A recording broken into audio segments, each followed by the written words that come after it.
Assalamualaikum warahmatullahi wabarakatuh.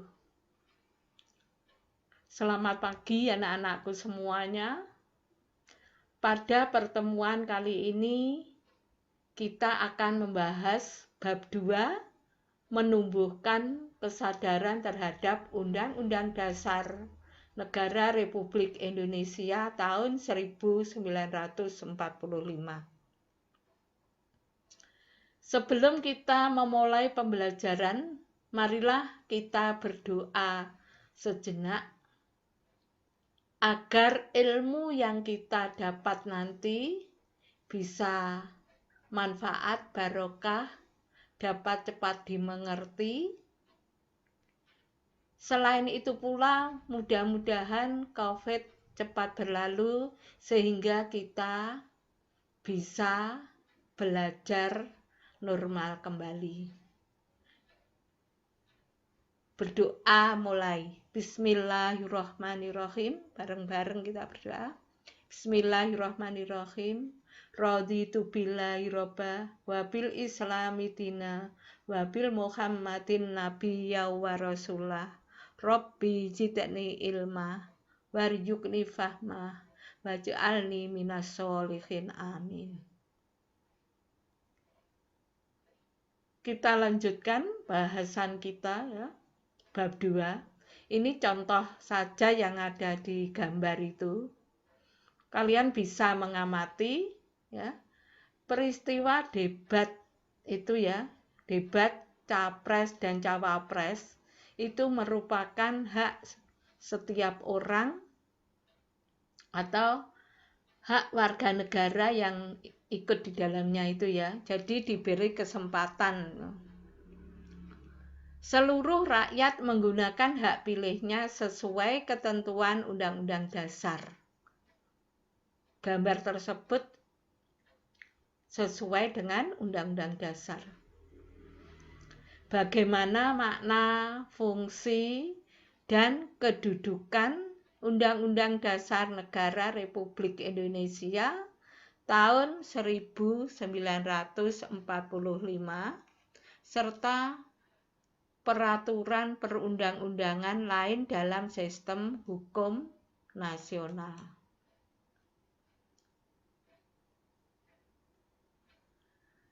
Sebelum pembahasan kita lanjutkan, perlu juga kita ketahui apa nanti yang dibahas ya, A, B, C itu ya. Pertama kedudukan, makna, pembukaan Undang-Undang Dasar Negara Republik Indonesia tahun 1945. Yang kedua, kedudukan dan fungsi. Kalau yang pertama pembukaan, yang kedua kedudukan dan fungsi Undang-Undang Dasar Negara Republik Indonesia tahun 1945. Yang C, peraturan perundang-undangan dalam sistem hukum nasional. Kalau yang A dan B ini tinggal mengulang kembali, mereview.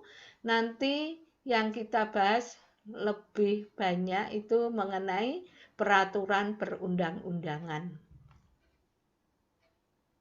Next. Tujuan pembelajaran menghargai makna, kedudukan, dan fungsi Undang-Undang Dasar Negara Republik Indonesia tahun 1945. Cara adil sebagai bentuk sikap beriman dan bertakwa. 2. Mendukung kedudukan, fungsi, dan makna konstitusi negara serta peraturan perundangan lainnya sesuai dengan Undang-Undang Dasar Negara Republik Indonesia tahun 1945. Ketiga, mewujudkan makna atau merasionalkan makna, kedudukan, dan fungsi Undang-Undang Dasar Negara Republik Indonesia tahun 1945 serta peraturan hukum lainnya dalam sistem hukum nasional.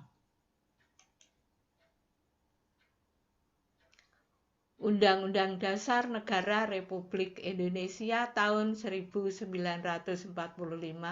seperti yang sudah disebutkan di atas tadi ya, makna Undang-Undang Dasar Negara Republik Indonesia tahun 1945,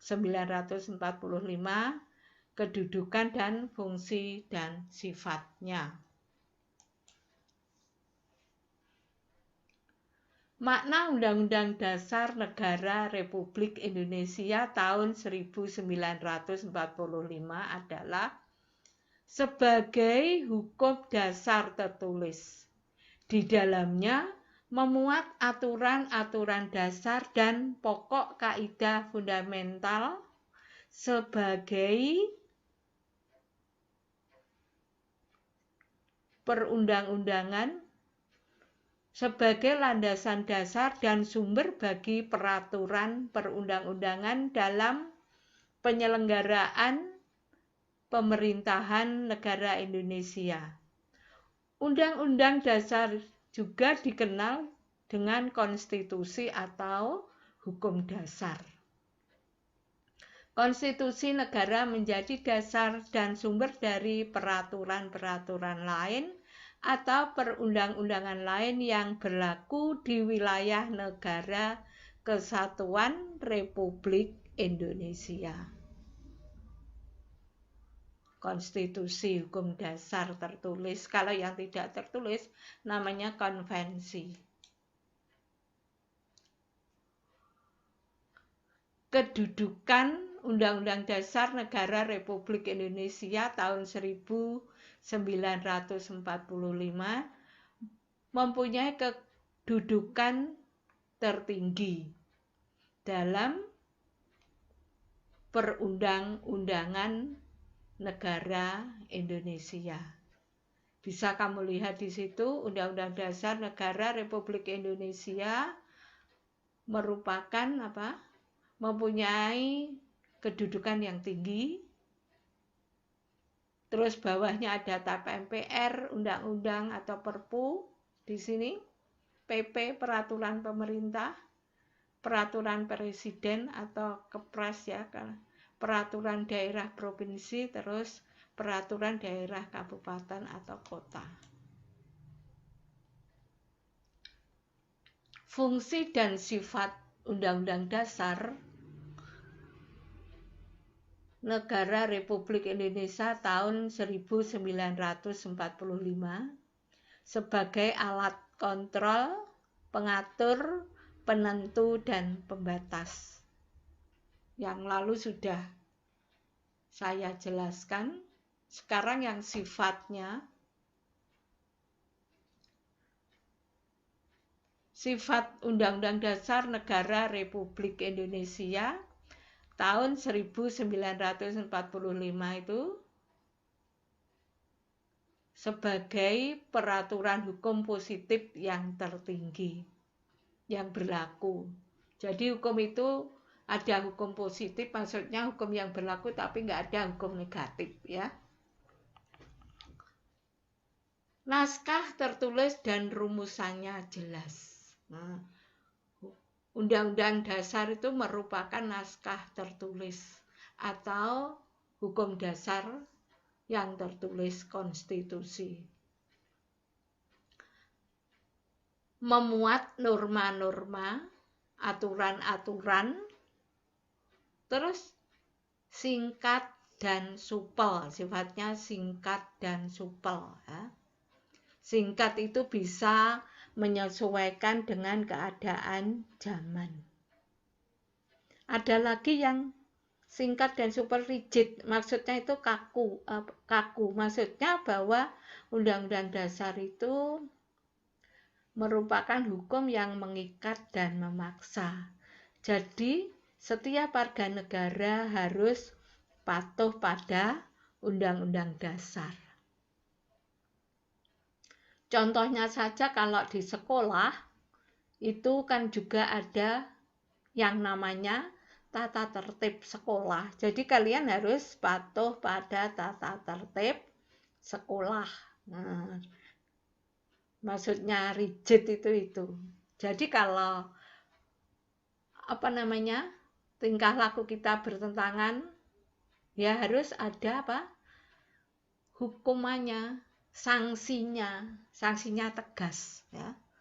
Sifatnya mengikat dan memaksa, mengikat semua warga negara. Juga kalau melanggar berarti harus ada sanksinya. Mau tidak mau kalau dia melanggar ya harus ada sanksinya.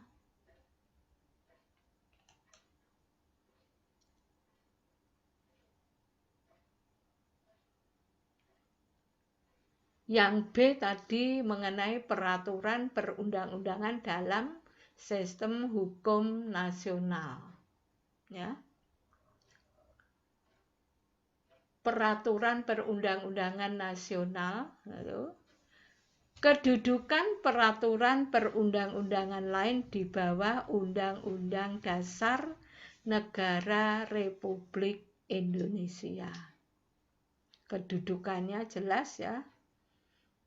Peraturan lain itu di bawah Undang-Undang Dasar. Jadi Undang-Undang Dasar itu merupakan urutan yang teratas, mempunyai kedudukan hukum tertinggi. Arti penting peraturan perundang-undangan lain di bawah Undang-Undang Dasar Negara Republik Indonesia tahun 1945. Ini jadi peraturan perundang-undangan nasional itu semacam ini. Membuktikan Undang-Undang Dasar itu mempunyai kedudukan yang lebih tinggi.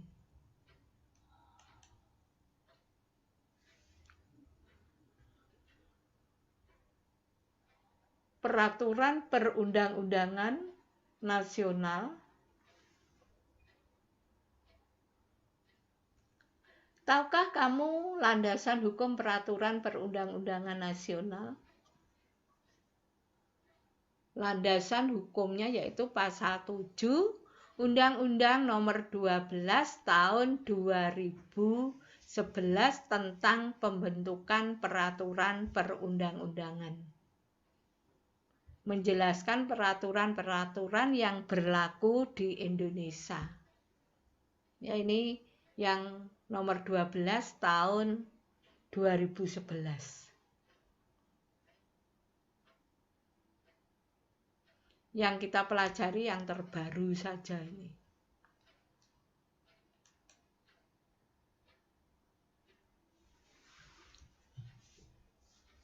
Kedudukan peraturan perundang-undangan lain di bawah Undang-Undang Dasar Negara Republik Indonesia tahun 1945.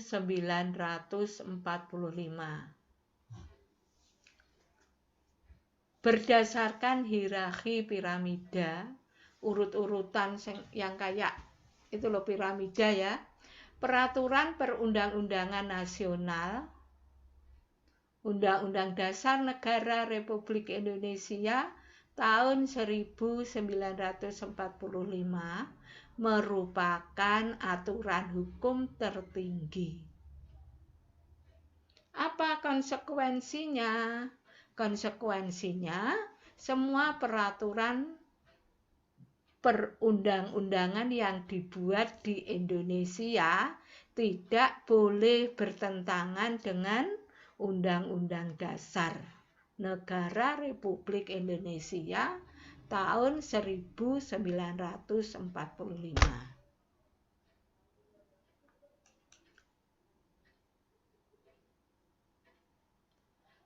Arti penting perundang-undangan lain di bawah Undang-Undang Dasar Negara Republik Indonesia tahun 1945, yaitu menjelaskan lebih terperinci maksud ketentuan dalam Undang-Undang Dasar. Melindungi dan mengayomi hak-hak warga negara. Memberi kepastian hukum bagi warga negara. Ya, satu, menjelaskan lebih terperinci maksud ketentuan dalam Undang-Undang Dasar. Dua, melindungi dan mengayomi hak warga negara. Memberi kepastian hukum bagi warga negara.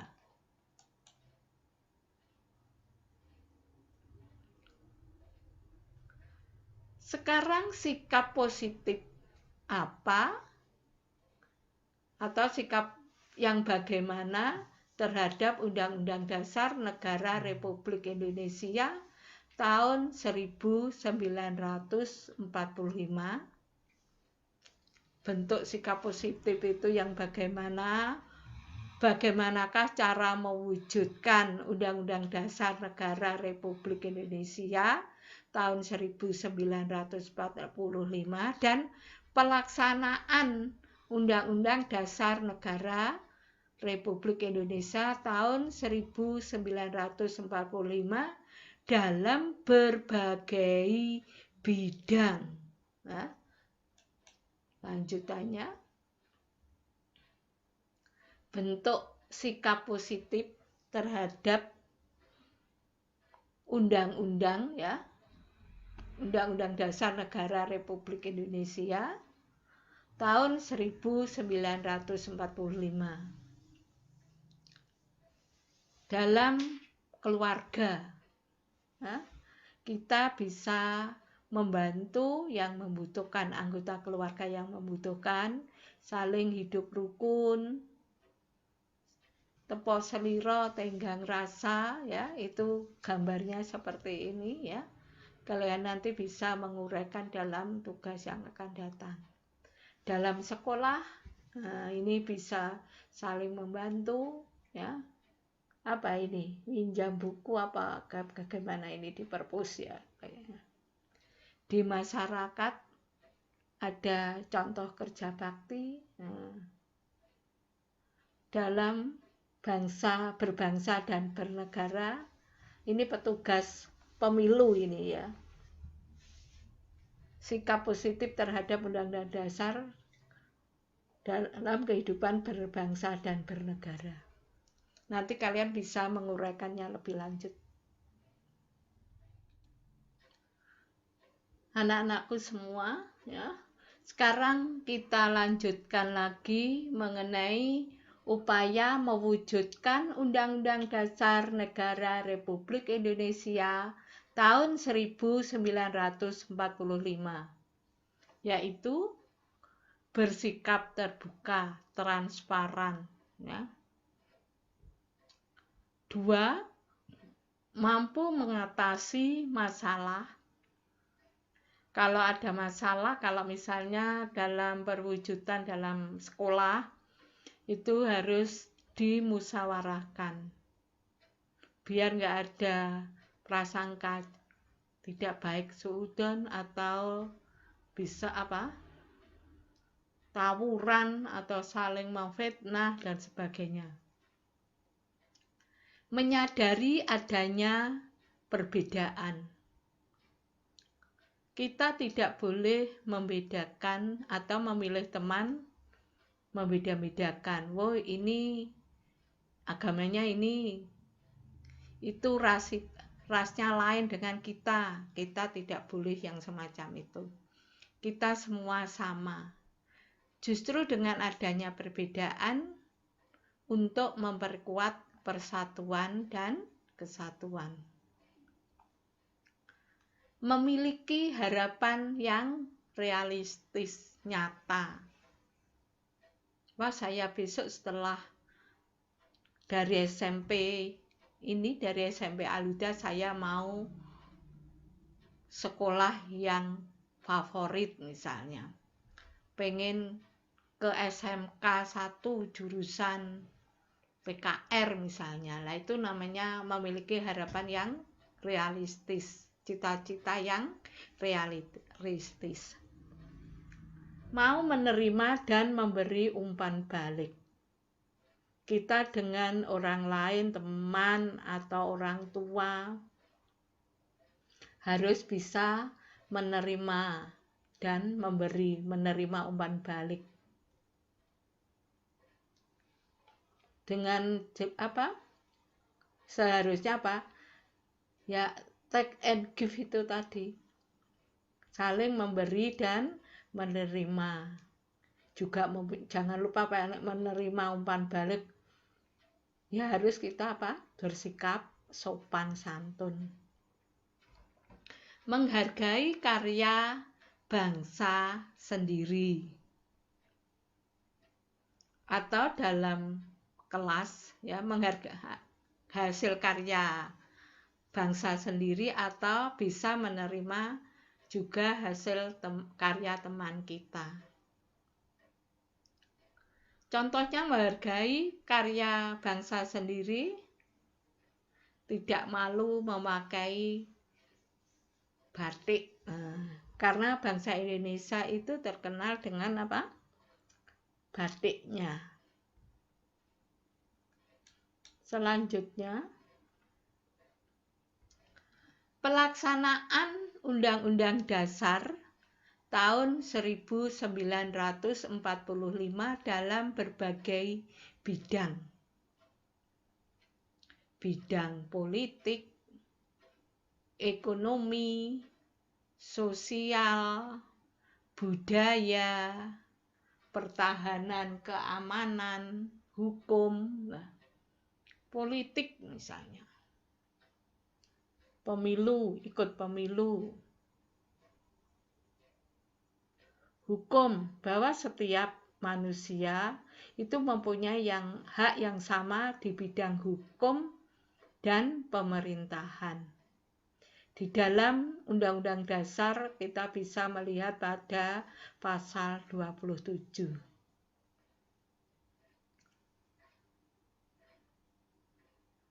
Di bidang ekonomi, khususnya pasal 33 tentang ekonomi,